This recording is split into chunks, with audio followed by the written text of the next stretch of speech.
Hey there, and welcome to the Sacred Style Podcast. This is a safe space for empaths, intuitives, healers, and artists, where we get real and go deep to explore the intersection of spirituality, entrepreneurship, personal branding, self-expression, and the fine art and journey of being human. I'm your host, Daniela West, artist, designer, brand coach, and astrologer, as well as founder of the Humanista Co, where we transform spiritual brands into spiritual magnets to amplify your purpose, impact, and abundance. In today's episode, we'll be exploring the journey of self-discovery through brand building, artistry, and using the voice to find your voice. So I'm super excited to expand more on this topic today. We'll be speaking with artist and my dear friend and vocal coach, Jarreau Williams. Jarreau Williams is a 5-time Whammy award-winning singer-songwriter, actor, entertainer, event producer, and vocal coach. The Alexandria, Virginia native has performed in various stage, film, commercial, industrial, voiceover, and television projects. Jarreau's vocal talents have led to singing background for 4-time Grammy Award winner Michael Bublé, singing with President Barack Obama and the First Family, in attendance during an MLK church celebration, performing at weddings and corporate events worldwide, and opening for 4 nationally touring artists, including Grammy Award-winning songwriters, the brothers Landreth. His debut EP, The Golden Age, from 2016, reached #2 on the new releases and R&B soul iTunes charts. So, with that incredible introduction, I am welcoming you in. How are you, my dear friend? I am blessed to be alive, blessed to be talking to you right now. It's Oh, good to see you always. Thank you for having me, and we can talk about some meaningful stuff for a lot of people. yeah, 100%. Jarreau and I, behind the scenes, we always have some really incredible, deep conversations. So I knew I had to grab you and pull you into the podcast and drop some really amazing nuggets of wisdom, as you Yeah. always do. Shout out to Virginia Tech because that's how we met. Oh, yeah. Yep. Jarreau and I go back all the way to Virginia Tech college days. Mhm. And it's been so amazing to stay in touch over the years and, see each other's growth and support each Yeah, other. So absolutely, absolutely. I'm really honored and blessed to have you here. I really am. So can you go ahead and introduce us a little bit more? Tell us a bit more about your journey and what led you to where you are today. Yeah, so I mean, my story is kind of like that childhood dream turned career. Mm. From watching Disney at a very young age, and family and parents telling the story of how I would uh, play the movies, rewind them back, and watch them all over again until I knew every song, until I knew every line, and that's kind of been um, what my musical and acting career has been in terms of just being a child of the movies and being a child of music and just a lover of those things.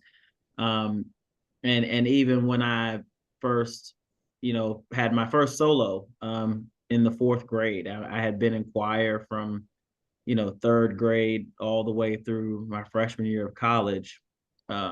So, then started to get into musicals and acting, kind of like later in the middle school into high school. And it wasn't until I was nominated for a Cappy Award, which is kind of like a prestigious like high school theater award in our area.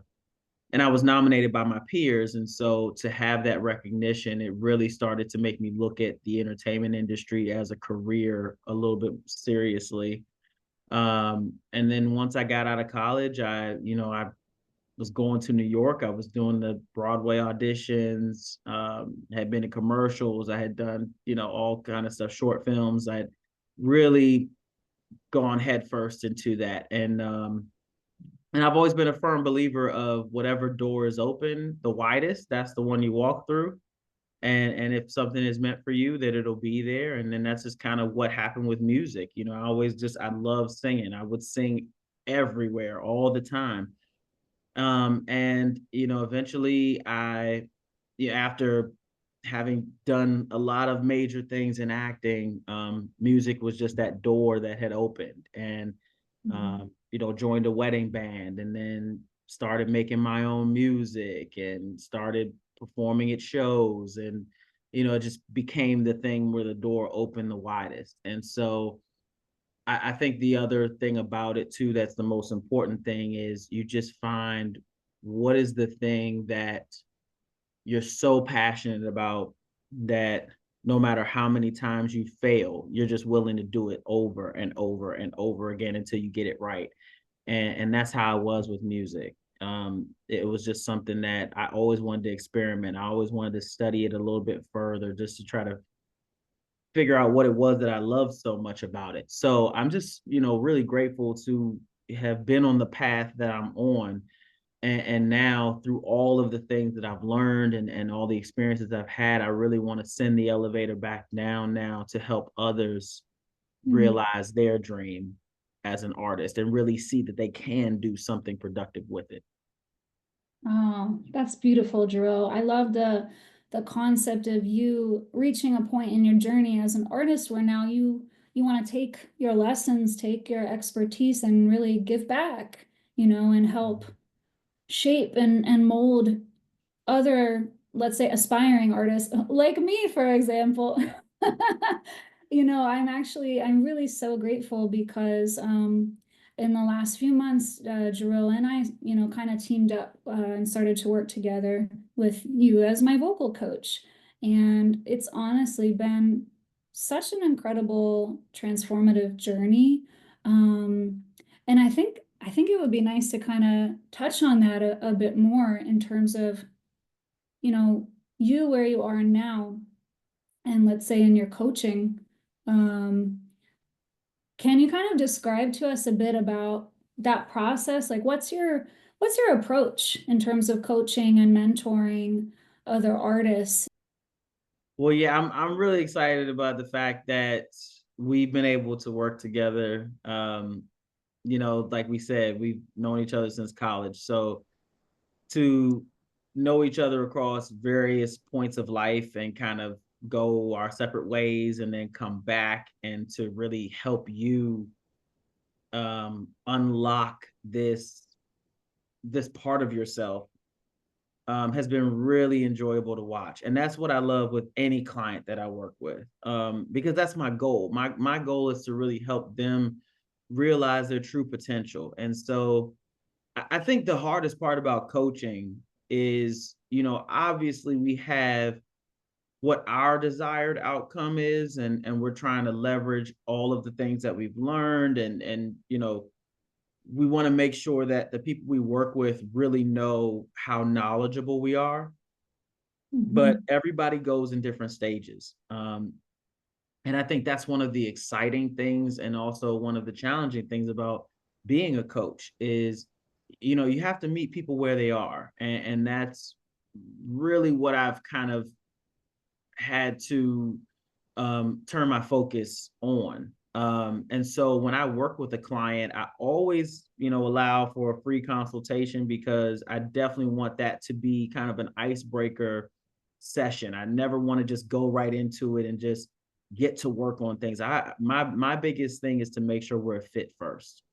And also tapping into my community and the resources of people that I've come to learn, come to know in my time, over my career. Because if I'm not the one that can help you get to where you are, then obviously I want to direct you in the position of somebody who can, because I believe that's what helps cultivate this community. So first I like to have that first session, and then from there, like, really just see what a person is comfortable with, and where they are in terms of, where they are in recording, or if they're still writing, what is that process like, and just helping them to unlock certain skills. And then through the voice, it's really just a matter of understanding first that the voice is a connective system. It's a part of our entire body. It's not just separate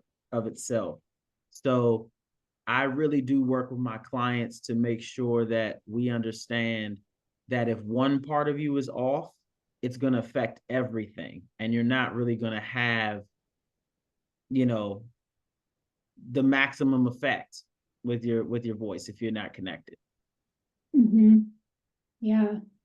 Absolutely. That's been a really great lesson. That's something I've been learning from you as well is, yeah, the concept of the interconnectedness and the voice itself. That's really something I'd love to explore with you more, like today in this conversation, the idea of the voice, you know, as a tool for self-expression and for artistry, and even in terms of our sense of power, our sense of identity. I think these are all themes that I've been reflecting a lot on, you know, as a singer, as an artist, through our work together, through growing in confidence, you know, with vocal expression in particular. I'm curious, what has been your personal experience growing in your confidence with the voice? You know, what has been your journey of sort of unlocking the different aspects of your voice? You know, what is that like for you?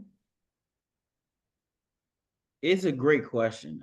It goes back to when I was younger. Um, I was bullied a lot in Mm, elementary school, late elementary school, and then like most of middle school. So having to channel that and find a way where I could be powerful in the sense of what was going to give me the most strength that nobody would mess with me. mhm, Right. And so when I would sing, people knew that that was my true power.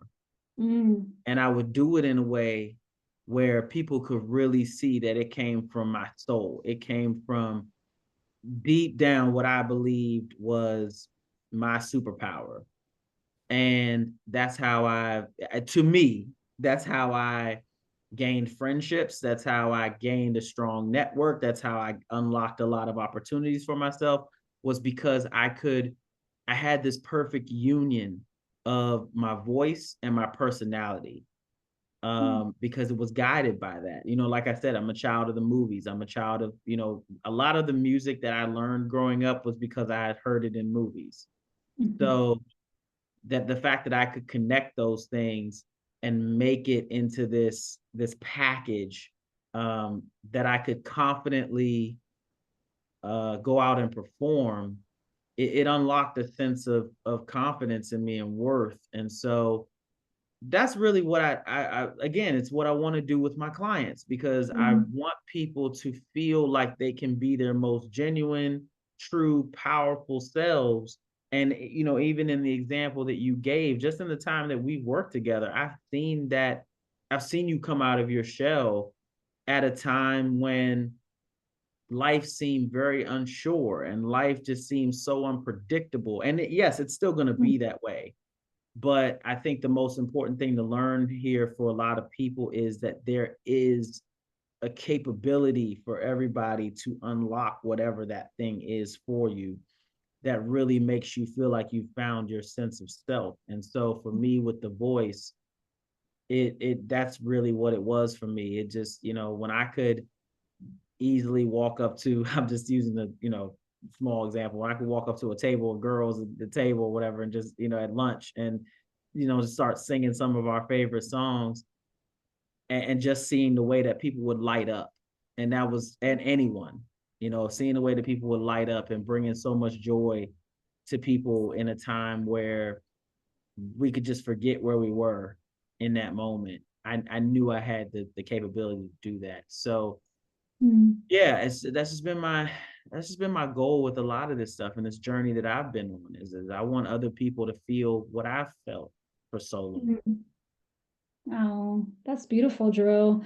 You know, I'm really sorry to hear that you were bullied as a kid. I don't know if that's something we've ever spoken about before, but I went through the same thing, actually.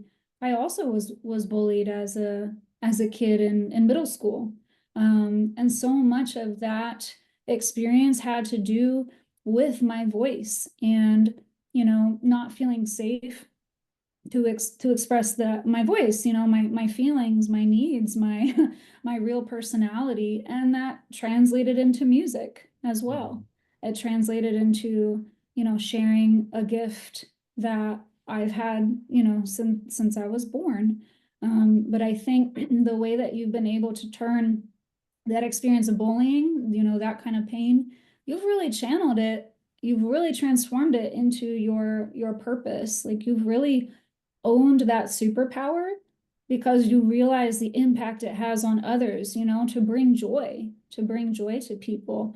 It taps you into your own personal power, sharing this gift of song, of voice, and it improves other people's lives as well. So I thank you for sharing that piece of your story, because I think there may be a lot of people out there as well, who can relate, to going through some sort of bullying, some sort of experience where they probably felt powerless, probably felt invisible.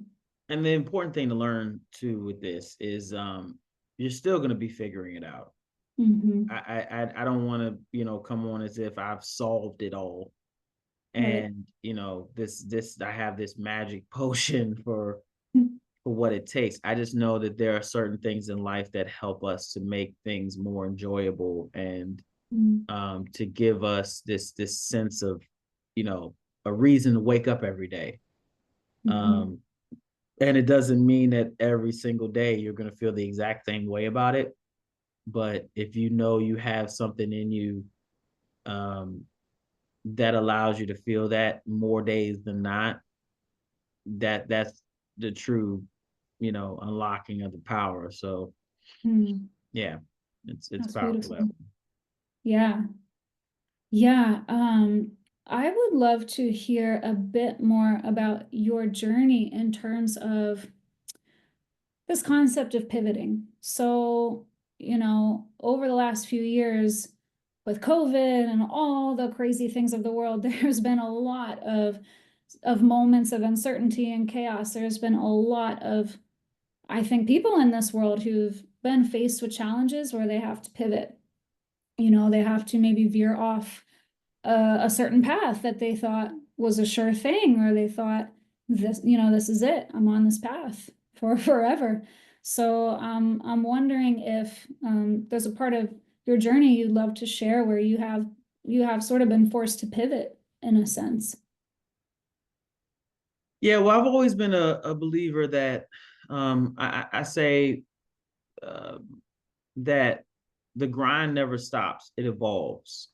Mm, So one way or another, they say change is the only constant. So you're going to have to pivot at some point in your life. We all have those stages in life, and it's funny because sometimes my brain is wired based on, you think about how many years we are in school, right? And every 4 to 5 years, you're changing your situation. So depending on how long elementary school was, for me, it was through fifth grade. So you think like 5 years, you move to middle school, and like you go 6 to 9, right? And then that's 4 years. And then you're going to high school, that's 4 years, college, 4 to 5 years. So I've always had this mindset of every 4 to 5 years, I need to do an assessment of where I am and see, is it time to shift, or do I like where I'm at and I want to keep this going and just get better in this, this phase of life I'm in. So my mind really has always been conditioned to pivot. mm, But, obviously with um, one of the biggest decisions in my life was obviously deciding to leave my full-time job back in 2018 to pursue music full time. That was a scary road, and it was something that I knew without the support of my family and just the way that life had kind of worked out, just being able to save some money, have some stuff in the bank as a cushion, I could make that choice confidently, knowing that I was still booking work and I was getting enough work to, have gigs and still be able to save money on the side. Now, if you had told me that a pandemic was coming 2 years later, I probably would have held on to that job a little bit longer, but we don't know those things. And so when COVID happened, I had already come into that year um, really like in this sense of I'm investing money now, I'm taking shots, I'm taking risks, because I wanted the brand of my band and my sound to really expand to larger audiences.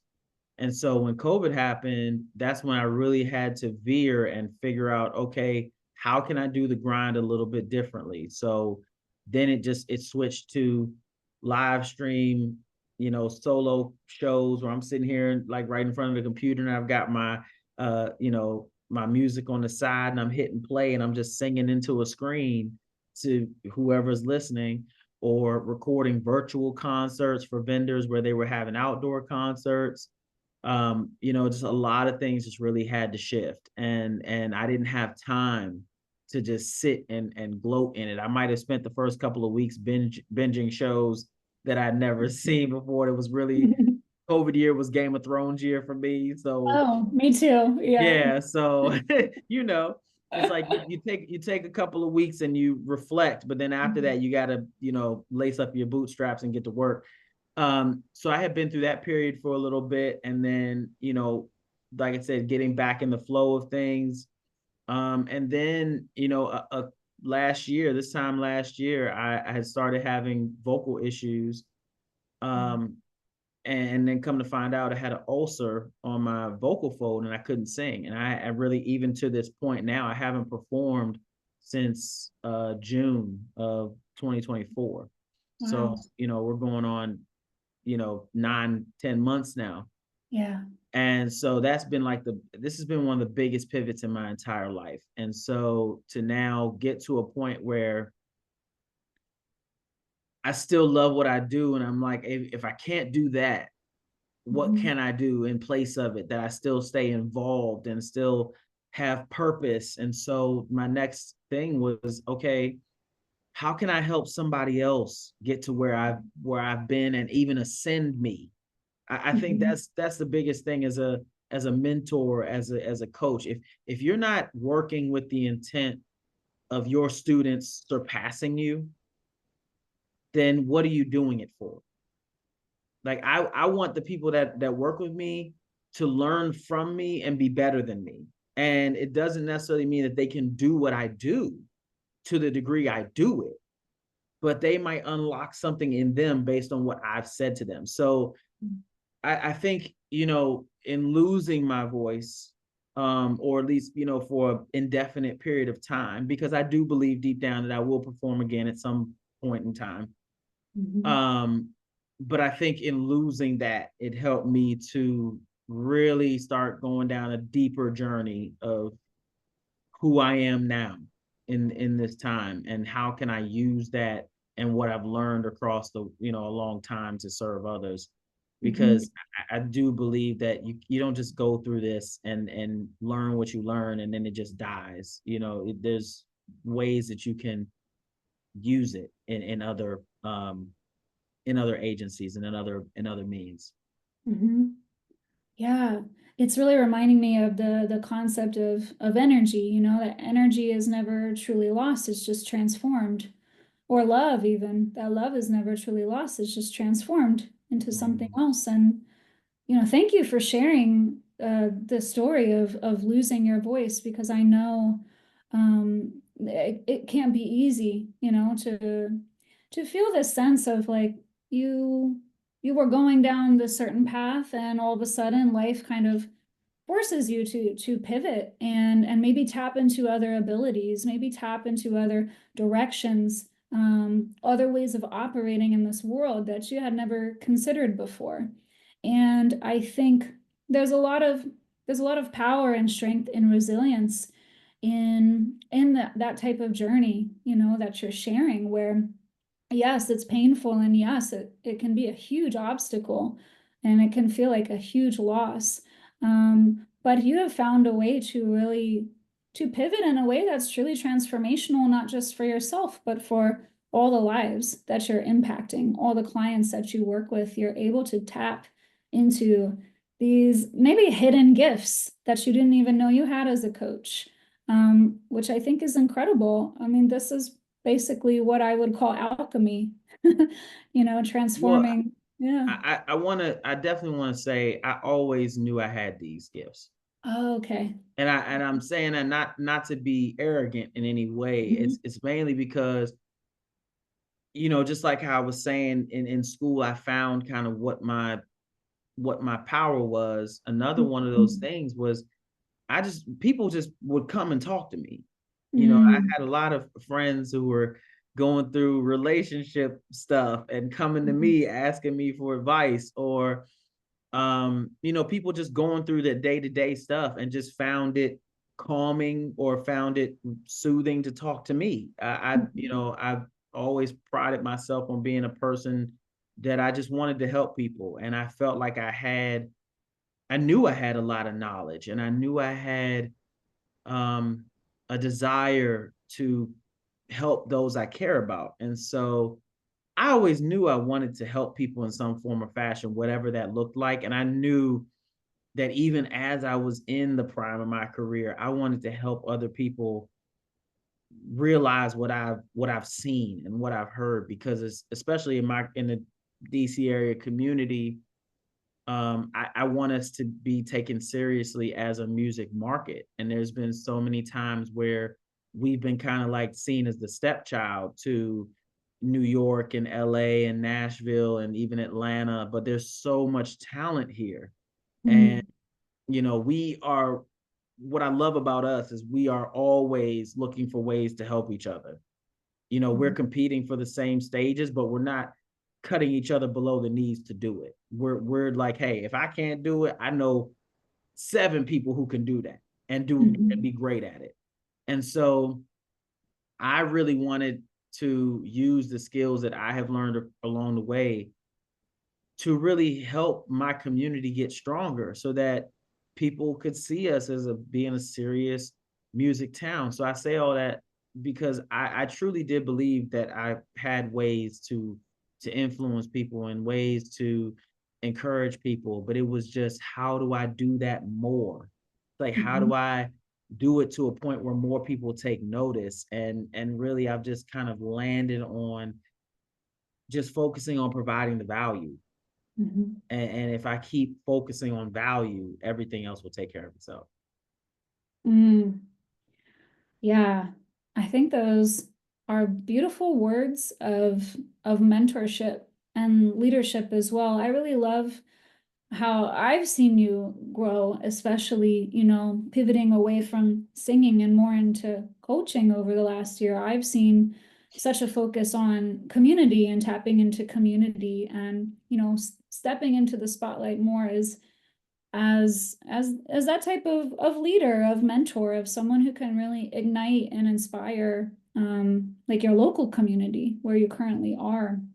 And I think that's something I would love to see more and more, in this world. And I think you're a really beautiful role model, to inspire, maybe even through this episode, to inspire more people out there who actually they have these innate gifts, these innate leadership qualities, that they haven't really fully tapped into yet.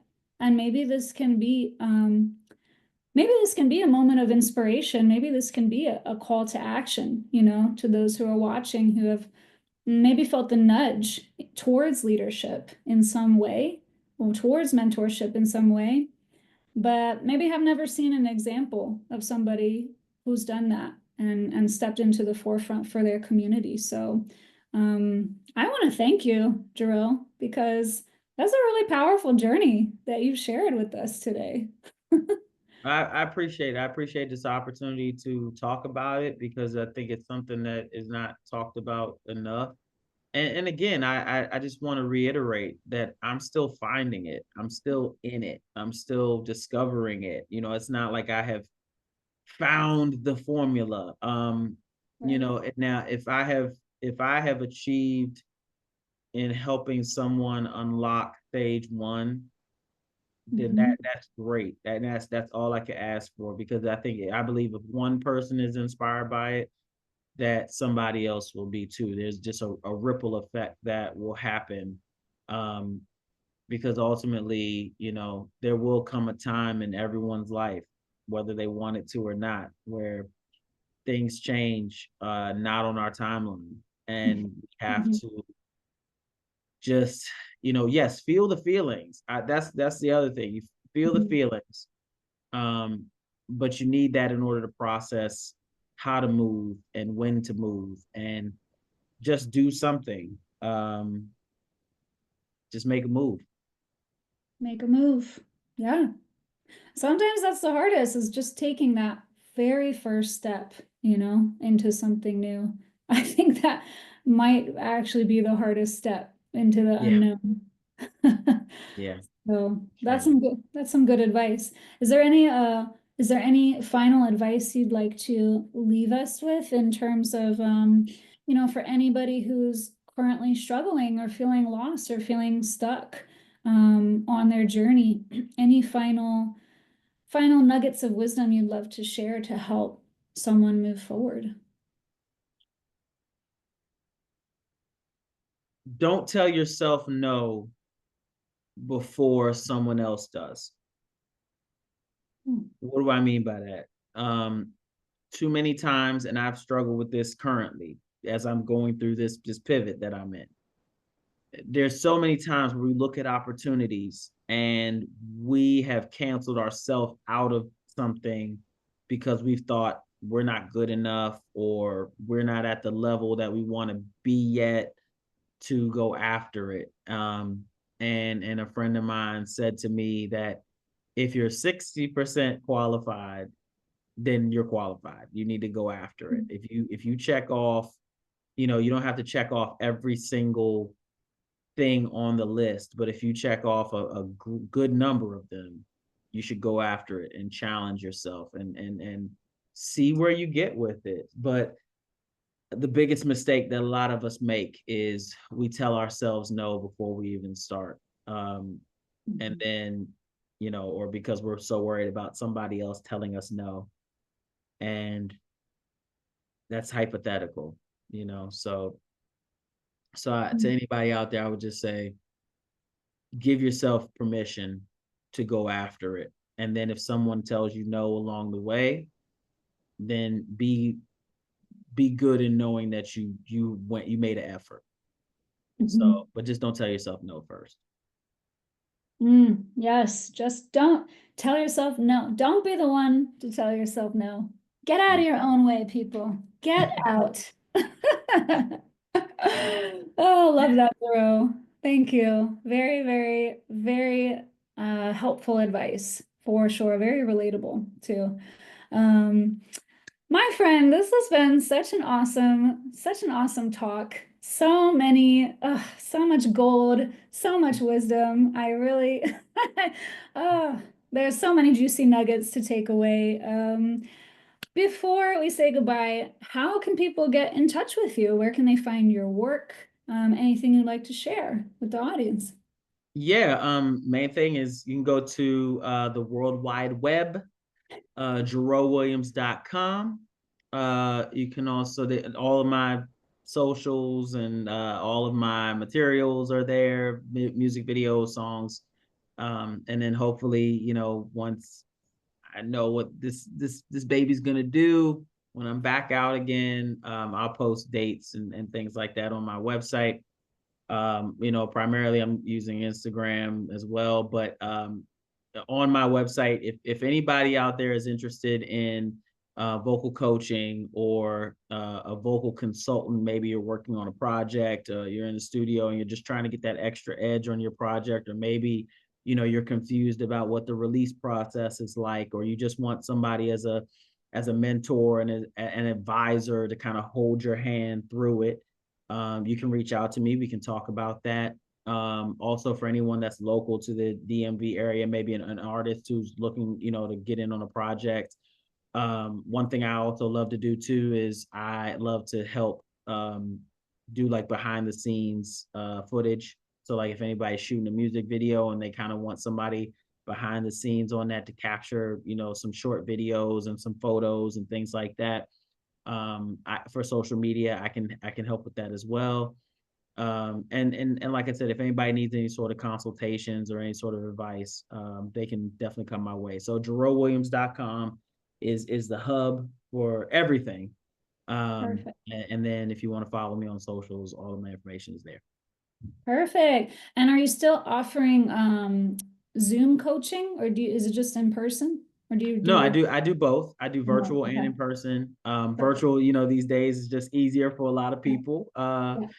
And yeah, and I love that. I Yeah. love that we can just be in the comforts of our own spaces and Mhm. and just do some fun work together. Just really quick about the type of things that I focus on when I'm coaching folks. We do sort of like script analysis. I really like to gauge kind of what your emotional connection is to the songs that you're doing. I will also, offer to go in studio with you if need be. And like I said, we just kind of take it where it is and where you are, and get you to be the best vocalist that you can be. Yes.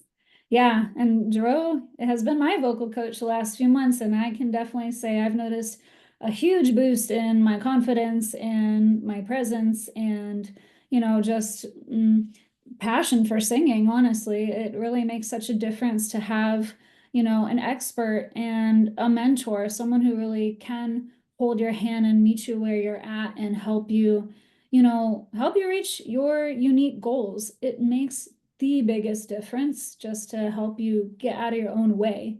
So I'm super, super grateful. I might not have even started this podcast without the vocal coaching. Who knows? Who knows? But the ripple effect, right? The seeds that you plant through being of service to others is really incredible. So I'm grateful. And thank you so much, Jarreau. What an incredible, incredible episode. Thank you for being here. Thank you for having me. I appreciate it. Oh my gosh. And thank you everybody for who's been watching or listening. Thanks for tuning in to the Sacred Style podcast, and I will catch you next time. Take care.